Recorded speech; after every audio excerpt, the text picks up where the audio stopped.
Praise the Lord. Hallelujah. Thank you, Jesus. E ia nei taimi o te whaatalofa atu ai le soafa o Iesu le Nasareta. I le paia o e o lo whaafonga mai le nei afiafi. O le soafa le whai e on te tātou toi wheloa i fia i le nei afiafi a wasa tātou wao ese i whe au mga renga. O whea lava se mea sa nga i ai tātou nei asu. Ana le se noa le tua sa i ai tātou taitou tasi. E le whai o na tātou toi maua mai le nei afiafi. O tātou wheloa ia i pu e o manu e le pu e o mana. O tātou toi wheloa ia le mga whatau soifua i le alofa o le tua. O le alofa le sa whapenao na ta ina i tātou le nei aso i whiau mga renga. Bi ia o ia e whaavavau. Te manatu fo i whaapopo ni aso ua e le tua aso whalau. Ai whaafitai le tua. I rona alofa e le mawai mo i tātou. Lana tau singa mai a le nei vai aso o le awha uma. Se ia o mai le nei aso tofi. Vi ia lo na suafa aso iwa le nei o nei masina o novema. A rova aia pea le alofa tau muli o le tua ia i tātou. Whela wase mea tātou te anga i ai. Pawhetai le tua na te le tua fo ina i tātou. E uia i ai taimi tātou te o ese i maia. A o le tua lava o le tua i alofa. Ma le alofa muti vale. Mai ia i tātou. O mawhai e on tātou tua e ria mai le nei afiafi. Pawhetai i e o whafonga mai le nei afiafi. Whaftai pe awhai o maua lau soifua maroroina, o maua e lau sunga le fia, ma le ori le nei fiafi o wafe mai ori le li o tātou marosi lea. We rejoice in the Lord is our strength. O tātou marosi lea o ia. O alawa mea e sau mai luma, tau mai tua e o mai ai tātou. O alawa whaafi tāuri e o mai walanga e o mai whaafi tāuri ai tātou e tofo ina ai tātou. Ai whaafitai leo tua na te leo tu lafo ina i tātou i le aso ma le aso. Aftai whi uwhai wina ngā renga nisi, sa whea ngai ma ngā renga. Ai ei nisi o anga i atu nia fiafi ngā renga pui ma lawe ina i a ao lo tātou li. O le wha tā rofa na i neiva e ngā le fiafi tā rofa lava. Se ia tātou te talo. E ia te oe pēa le vi inga le wha manu ma le wha nea enga lo mātou tua. E lea ia se tasi te tau na mātou wō iai, wona o lau fio mātou te oatu iai, wa o loo i lau fio upo le ola e ola ai o mātou nganga. Whaafitai lau tau singa ma lau puipuinga iai mātou le nei aso. Ai maise o nei o mātou tamā, ma tina mātou tua i laua ma maota, o whea lawa se mea o iai i la tou.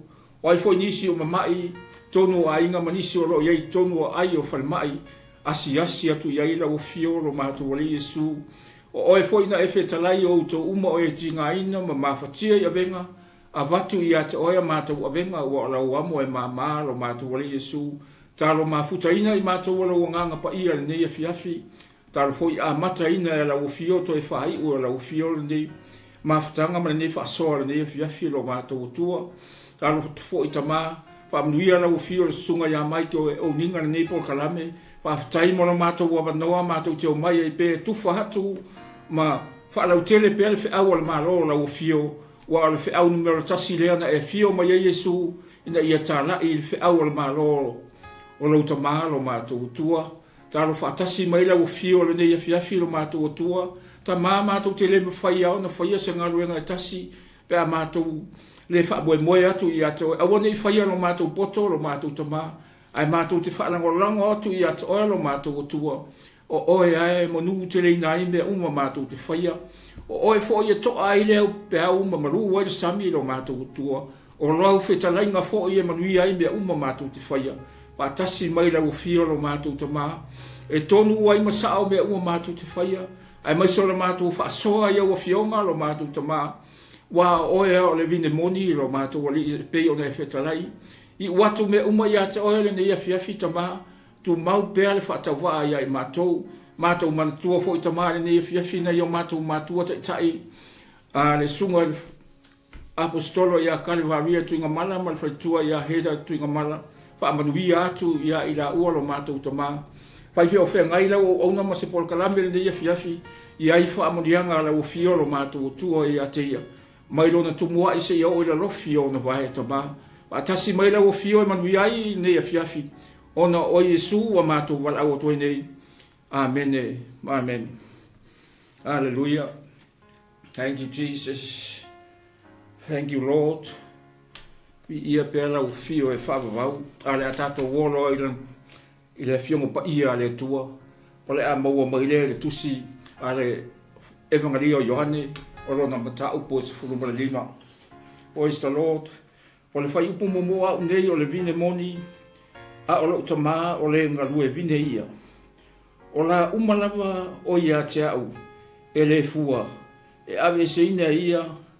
A ola uma e fua e teu ina ia. Ina ia fua mai ai a tili. Praise the Lord. Mai Yesu wa le fai mai.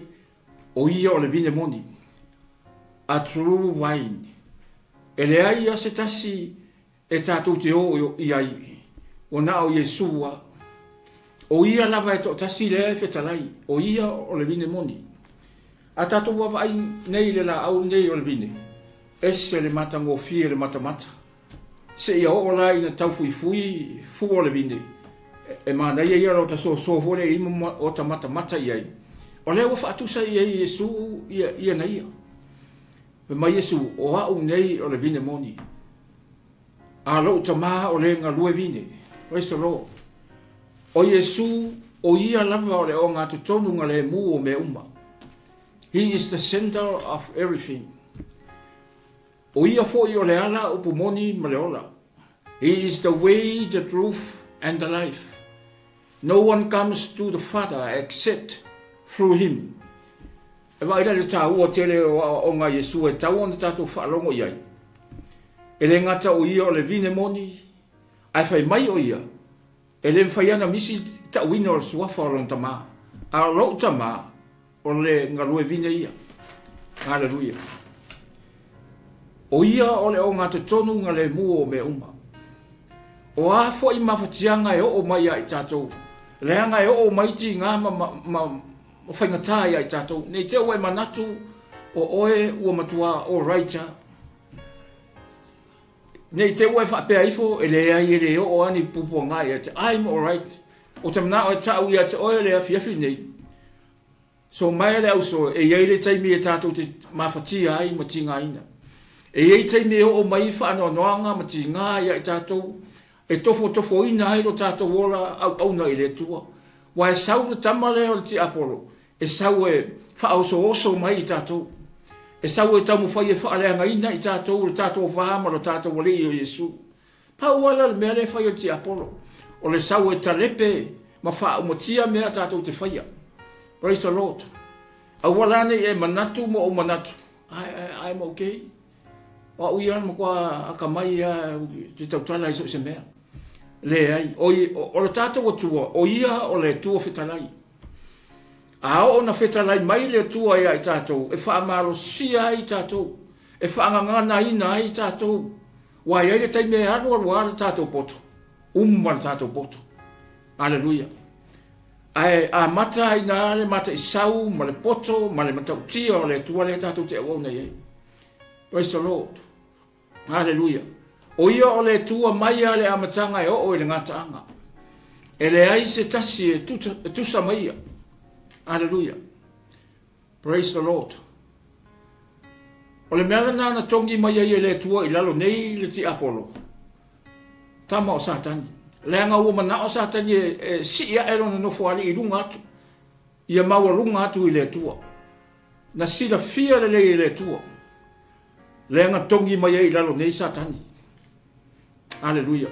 Wa fo ele ai se tasi e tau na ave ele numero tasi. Na lo tātou o tua.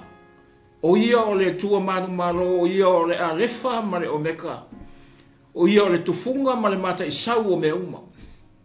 O le tua e mua, o le tua e muli. Praise the Lord. He is the Alpha and the Omega. O ia fo i o le tua o le matangofia, wa ua matangofia me uma na whaia e ona ao. Praise the Lord. His name shall be called Wonderful. O le tasi na suafa o tātou o tua le tātou te au na iai. O le tua o le matangofia, le ua sila atu o matangofia me uma na whaia e ona ao. Wa tātou o oa nei whaseu masaa i mao mari. Ona wai, o le tua. O ia o le tua na te mawhaia mea umanawa. e alu e pe ono fai atu e alu alu a ngata lo tātou poto. E muta lo tātou i loa i mea tātou te whaia. O la lava po ai ala tangata mai e poto i le lalolangi nei. E ei ala taimi e ngata ai ma uma lona poto. Tātou wawa ai le poto o Solomona waile ia se poto matau tia sa e ia taimi e peo le poto o Solomona. Ai na o ofo ina wha le tonu Solomona. Na wha le tonu. Ona ua mita tele le tamaloa e lona poto ma le tamao a inga o ia teia. Ngalo ai le tua. Aleluia. Na wha le tonu fo ina Solomona. E mai o le tangata sa i le tamao a inga o le tua so se mea. O lona whale fo i e whau i auro ma a rio. Praise the Lord. O whamanianga ngā wa watu i le tua i a Solomona. Whapena fo i la ia i tātou. Wa mai i le tua i a tātou whamanianga. Aua la tātou te manatu i whai i a tātou. Ai. Se o a uale nei u siri atura o atamai. O a uale nei anale se no a u e manu e le maua le si vaenga la ni mere lei. Anale i a u se manu e le na noforo. Ia lo ka seni le se fale le. Aleluia. Awane i se manatu whapena i tātou le au soe. Nana o toe tu ia tu nei e fiafi. Awane i se manatu whapena i tātou. Leanga i le taimi e umai ngā ruenga sa e whaia maa foi. E le taimi e wala au mai le tua i ate oe. Praise the Lord. E o mai le wala au le tua lo soifua ma lo wala foi. Praise the Lord. Aleluia. Ai ao ina tātou whaia me umai e o whai mai ai tusi whaia. I le tusi lea le tusi le vangalia Ioane. Aleluia. O le whaitaita inga tonu a le whai mai ai Iesu i e te tau ana tātou ui ai. O ia o le ala upu moni ma le ola. O ia o le o ngā te tonu ngā le mu o mea uma. O alawa mea tātou te whia mana o mia, tātou wala au i a te ia. Praise the Lord. O ia lava o le tali o mea uma. Nā te whaai loa mai a i tātou mea lilo uma e tātou te le mamala mai. Aleluia. Pe au no whai atu e le ai ase tasi o tātou tonu masao. We all make mistakes. O tātou e tātou te se o manava. E le whapea fo i o iesisi o ato o toa e le tuspa ia. Na o le tua lava o lo iai le ato o toa o mea uma. Ai o te mana o tau ia te oe le au soe mai o whaafafonga mai le neia fiafi. Whaafetai le tua o mauasa tā matu pala tātou te au nā tua ia te ia. Whaafetai le tua o ana le se no le mali o Yesu i runga i Kalevaria. Te mana o tau ia te oe le iso tātou wawanoa i le ola e whaavavau. Aleluia. A waha o le ola e whaavavau fo i le nei i au tau roa le tua moni e totasi. Ma le na awina mai o Yesu Keriso lea. Praise the Lord. O ia le nana awina mai e lon tama. E sau e whaatino lana ngā ruenga misiona. Praise the Lord. Ele umi foi tele foi se taimi na fio mai Yesu le lau ele nei. Nā le toru tau sanga ma le afa. Aleluia. Ele umi se ele i ato se whātau sanga po se lima tau sanga. Ae na uma na whātau nungu tere o mea sau Yesu e whai. Aisea na sau Yesu e whaatino mea ia. Ia maua so tā hala i le maro e whaavavau. Ia maua so tā matu palpala i le ola e whaavavau o tā pena ina mo i tātou. Wa i tātou misi mamanuia ia o mai e letu. Wa i tāua i te waru tātou e whaale tonu. Tele nisi o whapena o tangata o marorosi le ngā ruenga le tua. Wa leo toi mamao o nā fio mai leo Yesu. Ai te i au o toi whaavaivai. O te i au o toi anga i tua. Hallelujah. Praise the Lord. O le whai upo e toru. Wa uma na whaamari inga o tōu i le upu. Uma na whaamari ina i tātou le upu. O le upu lea. O le upu o le ona. O le upu lea le ona o uma o na whaamari mai e Yesu mo i tātou. Praise the Lord. E lea ila se mea tātou te o i tātou te whaatamana. A tātou sawe wali pēr ma tātou taritonu. e iai lo tātou taunu unga le lei. Se wanga nā o tā ngā lue ta te riro po where ta te anga iai. A leo wha amamalama mai e Yesu. O uma o na wha amalingi ina fo ilo na toto mo i tātou. Hallelujah. Thank you, Lord. Wa ai ta ua ina ni misi le pasi. Wa ai ni te oto i tangi fua vi a wele wa o ina le. Wa ai ta ua ni tuai. A re taimi nei manu o maua ro malosi, malo fo i malosi. Ele o le fita. A o le nganga o le tua. Ia i te tonu ia i tātou. Whaatino ai me uma tātou te mana ai. Whaafitai no nā nganga pa ia o lo whapena. O na tātou mafuta le taimi nei. Ua uma atu Yesu. A o leo o tātou whiangai nei ma le fionga le nganga pa ia le taimi nei. O ia o le tangata. Holy Spirit is a blessing. O leo lo i te tonu ia i tātou o nganga pa ia. O lo whapena o na whaamalosi mai a i tātou. I tātou ngā ruenga o nei loa le leie a ngang paia. Tātou te le mwhai o na whai ala ngā ruenga. Usoe, nāna o tue whapena atu. Nāna o tātā rongo atu o masawhau. Tātou te le mwhai o na whai ala ngā ruenga le tua.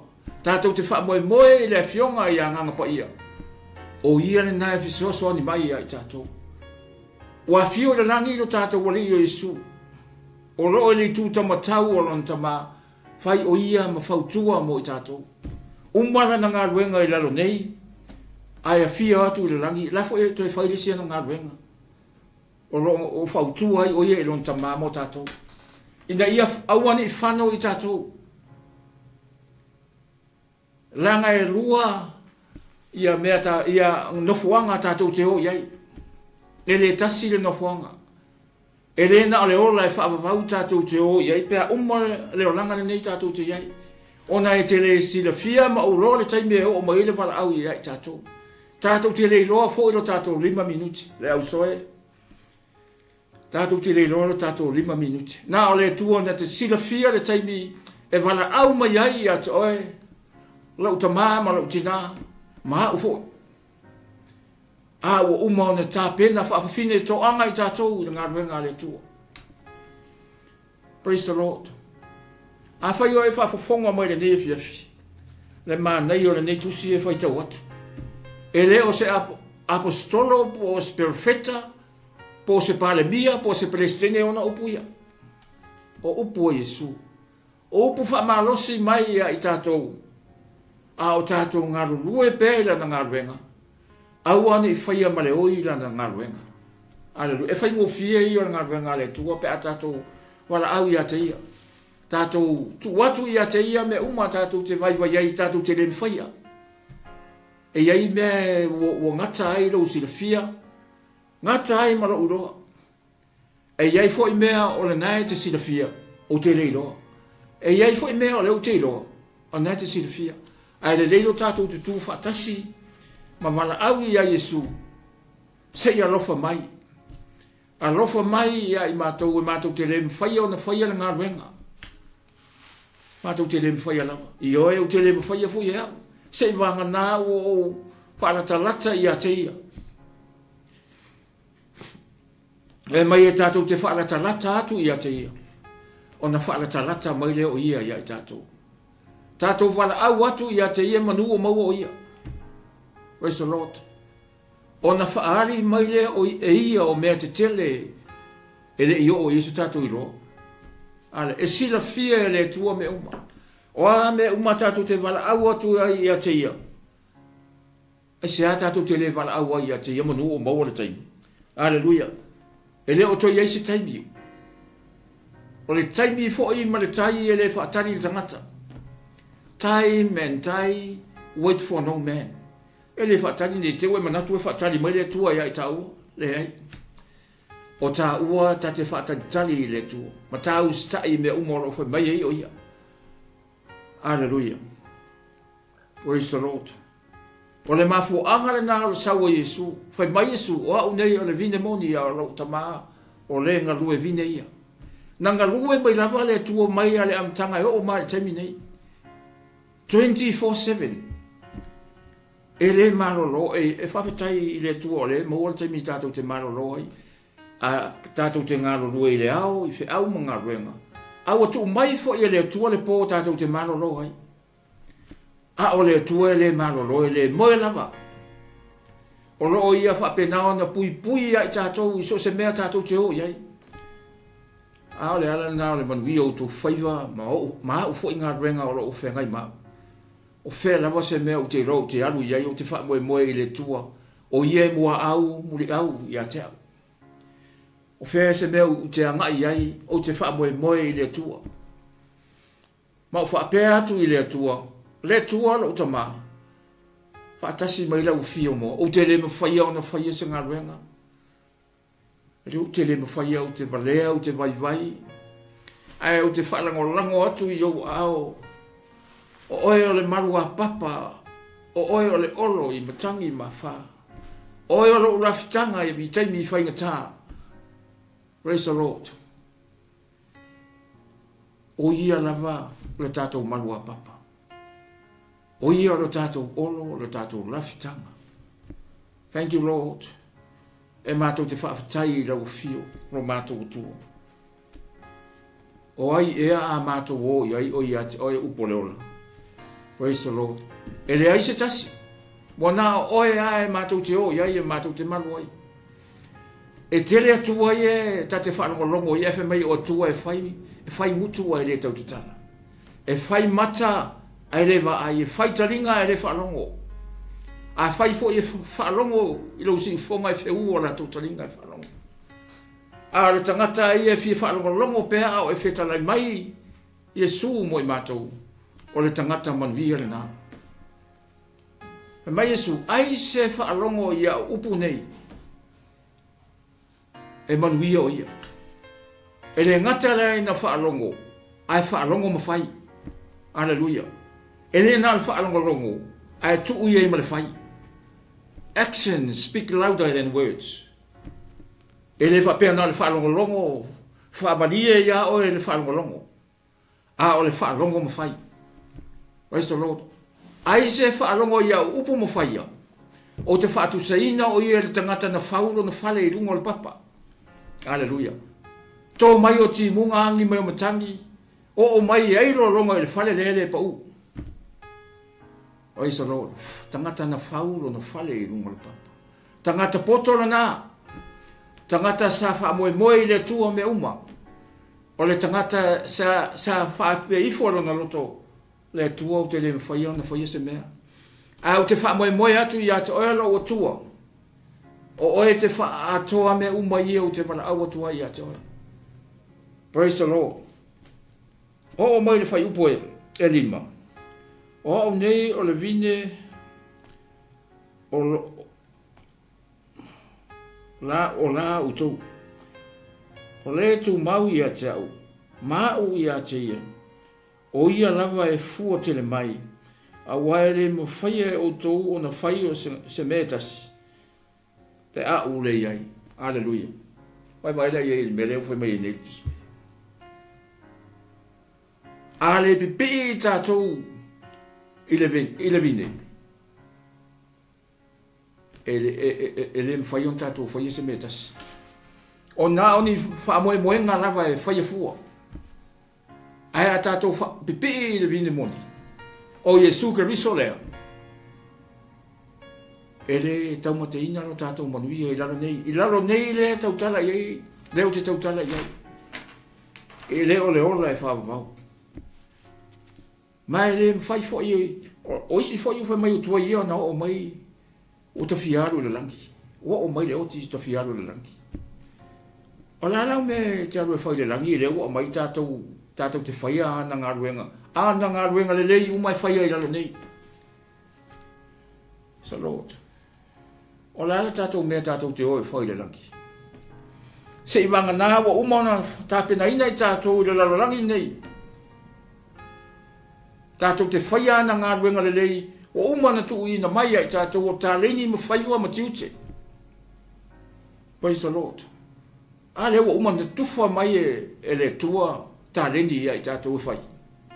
Au e te whatamala i tāleni o tu ina atu e le tua ia te oe.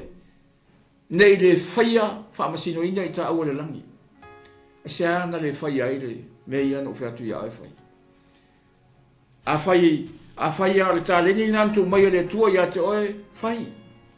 Whapena fo ia te au. E uia ina o vai o te le ato toa. Au te tamo whai e whai ta leni ma mea iau whai mai le tua ia te au e whai. E manuia iau maro ainga. Praise the Lord. Ai a whai tātou te whapenana tātou whaianga I mea whai mai le tua ia tātou whai. Sorry with her. Nana o whapena atu ia te uto. O e o whaafonga mai le ne fiafi. E le whai e se tātou marosi na ngā ruenga le tua. Le au soe. O e o whaafonga mai le ne fiafi. Po le alo poto malo o ta mai le nai ai. E iai le taimi e umai. Hallelujah. Wa ai tātou I tuai. Ale sa tau alanga sto ino noa. Se lau lua se fulu tau sanga sa tau alanga I noa. O mai e whau le waa e manuia I tātou. Ale ata mai na o noa na a mai e le tua. Whai tangata e mai e whau le waa e manuia I o tau. Ai whai ale wha maurunga o tangata. Wha mai e maurunga la au mamaunga. O lale mea na o iei. Na tapuni ilo le tua le waa o noa. Langa le tapuni e noa le waa. Na tapuni e le tua le waa. Le whai te toa le waa. Ana tapuni e noa. E ringa e alu malepe. O le poto ma le mata I sau o le tua na whai ai me uma. Hallelujah. Praise the Lord. Na puni ilo le tua le waa. Fato wha mo ilo noa. Malona ainga mamanu ia walu no. Talo foi tangata. Hallelujah. Mo fai ya alwa ya uma mawala lalo maunga ola au vepe I tangata no foi. Wa amata ngo moto ilalo. Uma le poto tangata. Ai o tuai sorry o tuai. O levon tawalanga to ino noa. A ta mo foi le se la fulo to sanga o tele ni to sanga te le lo ia ta to lo so fu mo o la pe o ia ni to sanga na fa wo no va se la lo so to sanga ai na mo wi ai no o tanga na usta I le tu e fa pena foi o e ma e le fa ia so ta poto le nga ruenga le tu ta to te fa mo le tu o ie tu tali mai. O maame o matatu te mana o ie tatu te wala au ia te ia. Wala au iai. O na tali mai leo ia. Whala talata iai o na whala talata mai leo le tua iai tatu. E leo le tua e whala talata mai. E leo le tua se kabingi. O tatu te whala talata I le tua. Draw near to him. And God draw near to us. Tato whalata lata I le tua. So Lord. Tato wali I leo Yesu na whanau mai mo I tato. He mai na whanau I petere ema o na o langa atona o la I Nazareta. O le mele au whaingoai o ia o Yesu le Nazareta. Ai na aru aru foi le mafutanga Yesu marona nuku o Nazareta. A mata foi o na futua mo na nuku ia te. Tau mwhai e toi wha o se sala ia te. Na aru ese foi Yesu. Yesu le ono le tala le na whai mai I rona nuku. E le mamalu se perfeta I rona nuku. E le o se upo sa moa le upo le. O le upo Yesu e le mamalu se perfeta I rona nuku. O umaro na mamalu I rona nuku o Nazareta na ola I whai. Hallelujah. E wha pena fo I le tatou o nanga I le tua. E o wha fufonga mai le neia fiafi. Wha aftai I le tua o maua le tatou wa noa tatou te wala awa tuai pe ia te ia. Manu o la talata mai o ia. Praise the Lord. O ia o le tua malosi. o le whaipule, o le tamā, o le whaavavau, o le lii, o le file mu. It's a Lord. O lea ea la se isi mea tātou te whaatari ei walata lata mai le fia mai o Yesu. Hallelujah. Praise the Lord. O le whai upo e fitu. Wata a whai tau te tū mau i a te au. O tū mau fo i a upu. I a te autou. O me umalawa tau te mana na o ai. Tau te ole atu ai e lo ta maa langi e whaia ia. A tātou sai ma whaia lana upu maana ngā ruenga le lei le lalolangi nei. E whapena fo i o na whaia o le tua e le tua o mea uma tātou te wala au atu ai. Ai a tātou leo stai a te ia ma whaia alo o e poto ma lau e poto. Ua whaalongo ale tangata ia te ia. Pea no whai atu e il teimi o whaalongo i whapea tangata. Ana le ia u ele. Ana le ia u ele avea ele ango te spa ia ele fie poto. Ele leile poto ele anga le wha fie poto. Soe o whafonga mai le ne fie fie. Ele leile poto ele anga le wha fie poto. Praise the Lord. O Yesu lava lea na maliu ti ngai le sataro. Na na tau fe po ma feanu ia te ia. Ai te teimi o taita ina atu o ia. Wha masino ai. E pi rato ma le tele o wha masino. E le inga ngana o ia i se tala. E ti ngā lava o na poto. Ai le i whawhia poto ai lon tama. Ai sea. Ona ole ustai lon tama. Te roi whapena fo i tātou savalinga. Tātou ngā ruenga le tua. Awani i whaiaro tātou whawhia poto. Tātou whalangolango iei a awala tātou tua. O hatai me o mai eiti ngā mamaftianga. Leanga ele taunga le mu pere tātou savalinga.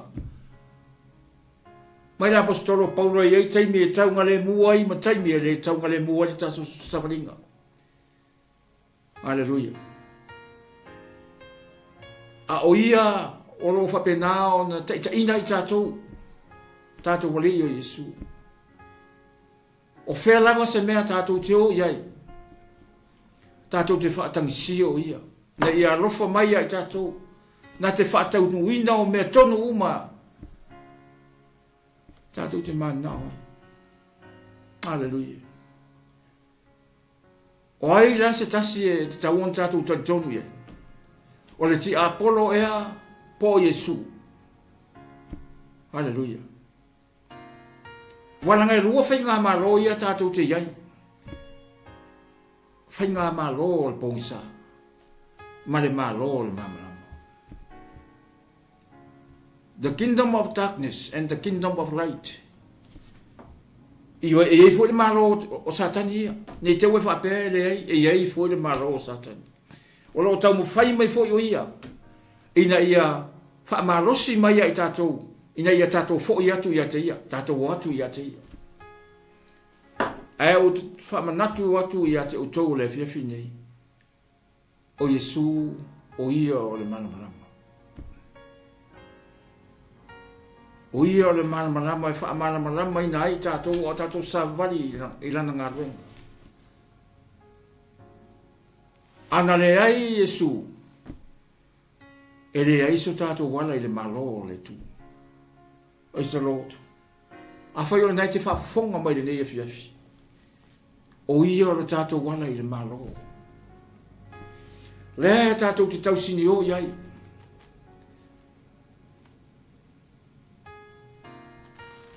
Le anga wa umona saunia le tua le ala vatili. Ma le ala vai jiti. Wa uma fo on tapena ia no fuanga rua mo tātou. Ai te mana ata au ia te o se tala fia mo tātou. O iai le malo le tua o saunia mo tātou. E ala la o na tātou le o iai i le malo le tua o tapena ina mo tātou. O tātou wa. O tātou ona o tātou fio le malo le pongsa le tamo satan. Haleluia. Ale ko umona tape na ina. Mai a Yesu. Le nuu mo i tātou. Ma Yesu e tele mea no nofo ai o tau le maota o lon tama. Ana le ai se manu o walu e sauni se mea no nofo ai o tau. Ai a o walu foi e toi sau i a te o tau. So Lord, He already prepared a place for all of us. E le ai la se mea tātou te popole ai. A foi o e popole le taimi nei, sui nei. Sui nei la wa ai sui la whaalongo. Aru ese mai mea nai te whaia e te le manui ai. Aru ese mai ai. Manu o mawara tāpa noa. E le aisa tātou whilwhilinga e toi whaia le tunga mau pe au o moile pala au le tua i ate oi mau. Soe mai o whaafafonga moile nei a fiafi. Sui nei. Sui nei. Manu o mawara tāpa noa. O lo whatatari mai pea o Yesu o ia o le vine moni. Mo i tātou. O lo whatatari mai mo i tātou. Ai ala na tātou leo la le whaavavau sau nia mo i tātou. O oi ama po hau. La ma fua un tātou leo le whaavavau. Ai ala o whai atu e te tau na sui. Manu o mawara tātou avanoa leanga le maua whaalua se avanoa sesi. O le taimi nei. Right now. At the right time, at the right place. I le taimi sao i nofuanga sao. Paua nā le taimi e maua le. E tātou te maua ai manu ia o le tua. O le tātou o ia i le taimi sao. O lo whatatitari mai o ia. O ame uma tātou te fia mana na o e whai. Tātou o ia Yesu. Tātou o ia te ia wa o ia lava, o le tātou malu a papa, o ia tātou te manuia i lalo nei. A toa maleola e whaavavau o tape na ina mo tātou. Hallelujah. Praise the Lord. O lo tu uava noa mai o ia mo tātou. O le teimi a tātou te talia ai o ia. Malana whaalatanga. E ngalo ia te ia me umasa tātou whaia. E matua i ngalo i le tua me umasa tātou whaia mai. A o tātou iai le o langa tuai. Hallelujah. Ana o le talia fo Yesu malana whaalatanga. Mai ruafe malelima. E le whapea no waru o nā i whasa i pōlea o le Christmas. O whera i eira o fia malosi mo lo o fia toa na iei. O nā mai lea song fua tau a lea sa. E matua ngalo i a te au i eile tua lea malana whaalatanga o mona saunia mo. Na ngalo. Sa whaia i ro poto. Wape ele ai se tasi e whala lave mai a te au mala o savalinga. Wha mai o le ma te savavali wha tasi ma le tua. I leo langa tuai sa o iei. Praise the Lord. A le taimi ana utari ai e su le pole na. Uafe ma le lima. Praise the Lord.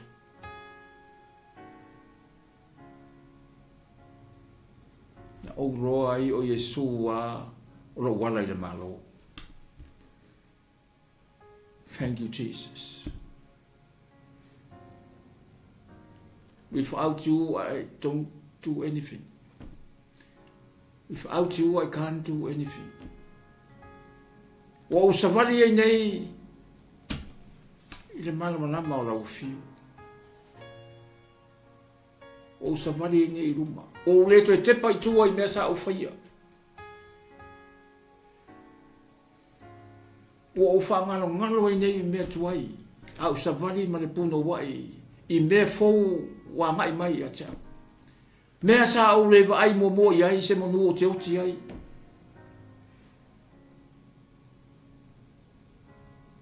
Ai whaafitai o tātou wali o Iesu, o lo tu wapa noa mai pēr mo i tātou.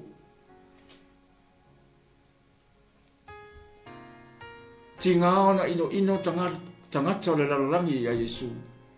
Ai le i tu ua ai le sau pēr o Iesu e whairana ngā ruenga.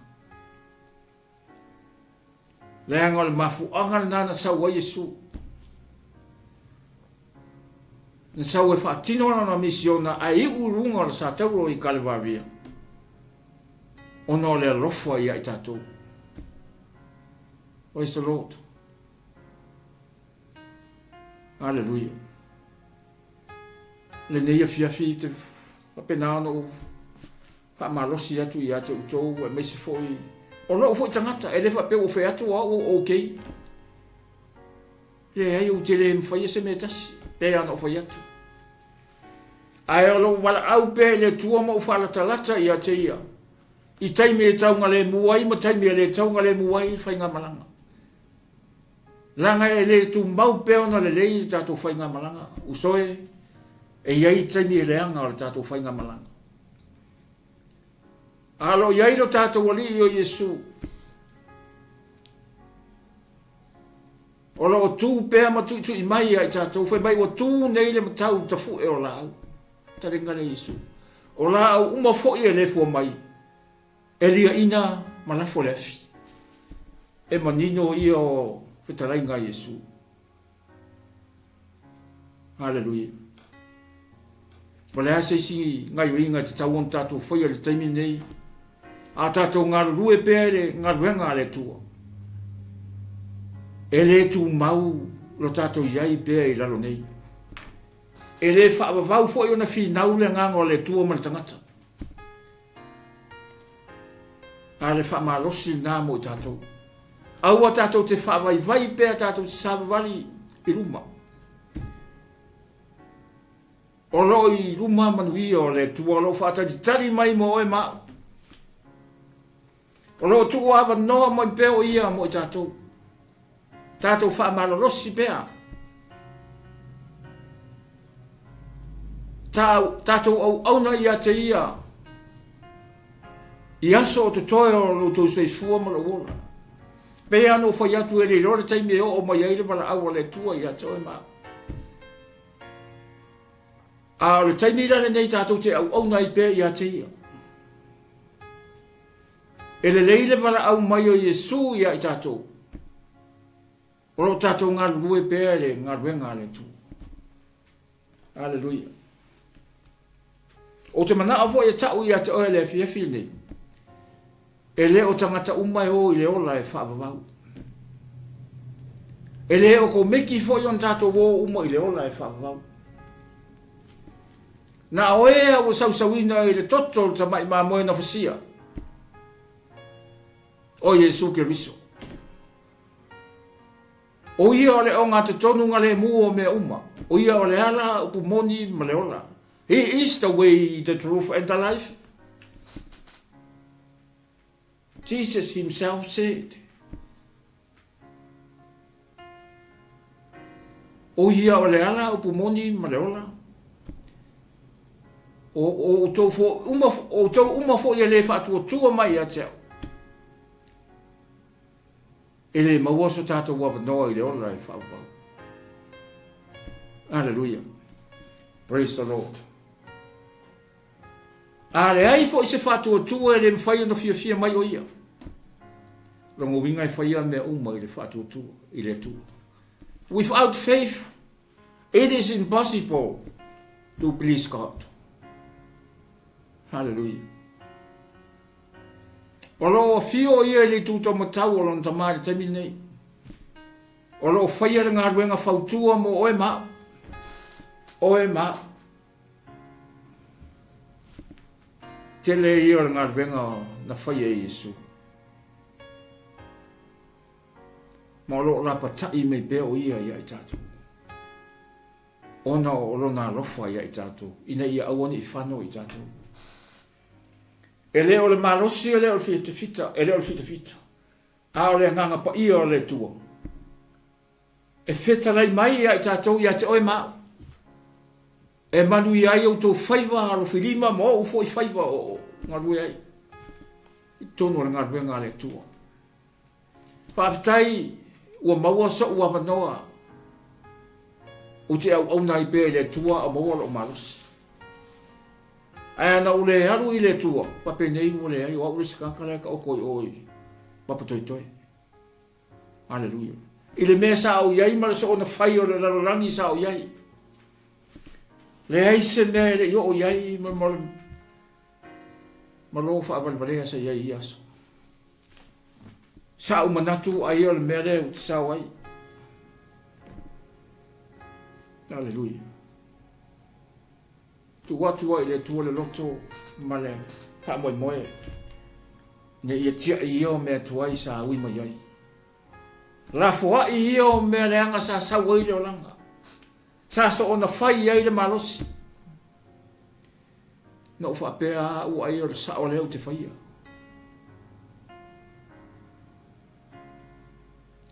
Ai ina u o whaoleina. No u roa ina. Le aila e kua whawalwaleo me ia sa u whaia.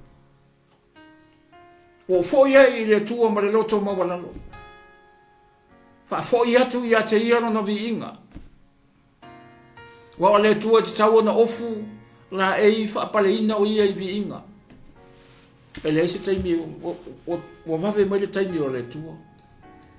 Ua lata le fio mai o Yesu. Ai le leo na fio mai o ia. Tato o na pe ia te. Hallelujah.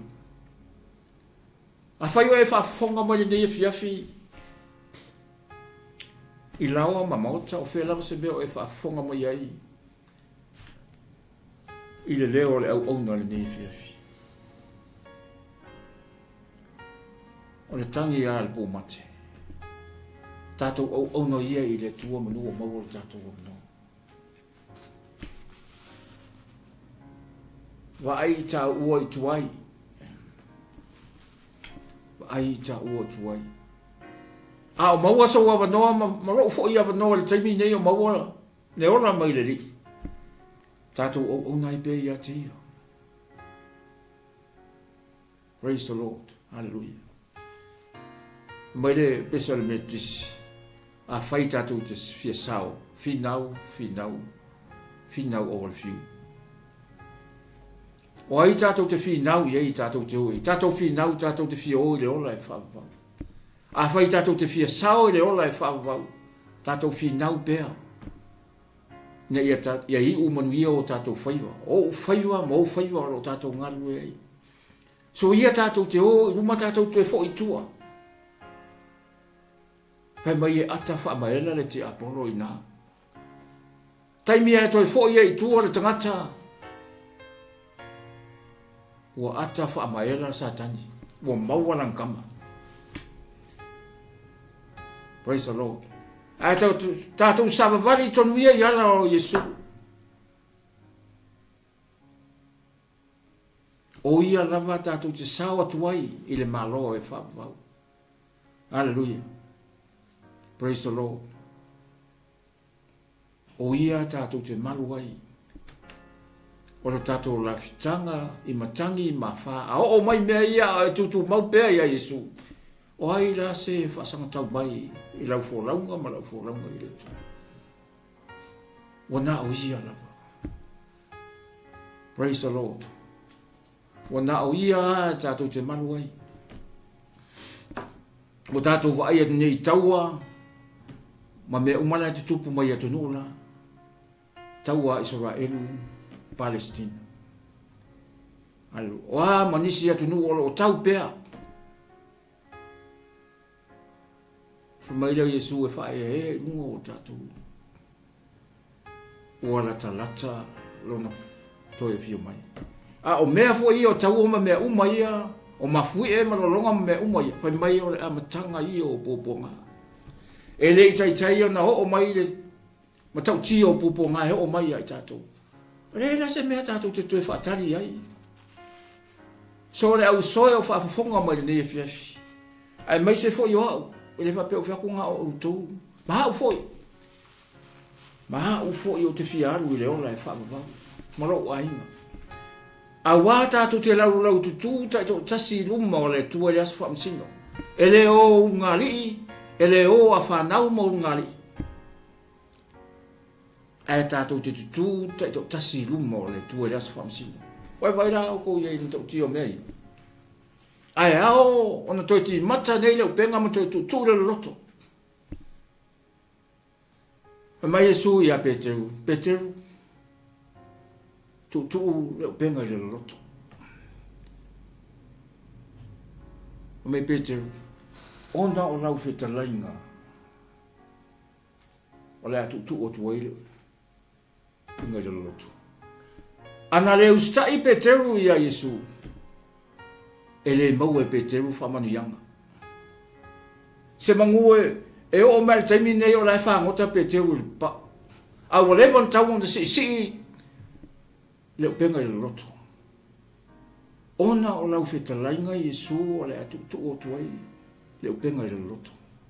O whea i le poto whaangata i whale o Peteru. Whea mai malama i o ngā sami o kalalai. Whea o iei. Ua sola le poto o tiono. Lea leo ke whaiaku wai a te utou maha ufoi. E lea i ase si tātou te o iei. O Yesu. O ia na maliu mo i tātou. Na whaalava au rungo le sātou. O i nāna alanga ai o ia ua maea. Ua taunu ua whaile nā mo o tau ma. Whaile nā mo o tau.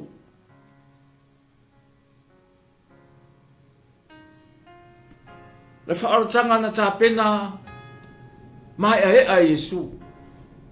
Mai ale amatanga o lana misiona se ia whaiwina na tā pena le leile. Le whaaratanga Yesu. Ona le alofa mai ai tātou. Ona ia le taime e arua i lon tamā. Toi fo ia i lon tamā. Ai sa alofa mai ona i tātou. Ina ia awana i whano i tātou. Praise the Lord. Hallelujah.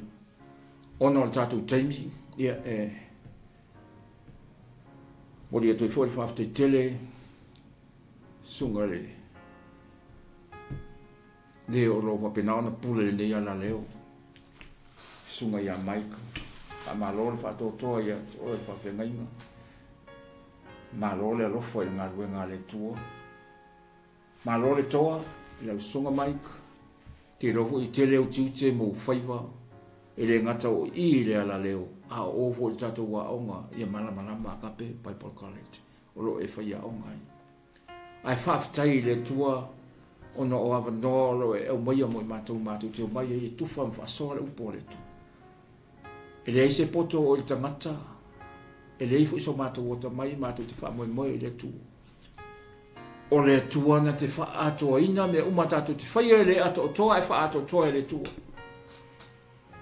Nga te tau i mai fo i tangata e ngalue, au nā tu pēa, ma le wha maoni ia te ia. Marona alu pele o Yesu Keriso. O ia lava o le vine moni. A o lon tamā o le ngalu e vine ia.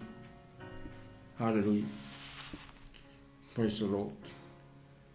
Vi ia le tua le nei e fie. Fo i pēa ia te ia le vi inga.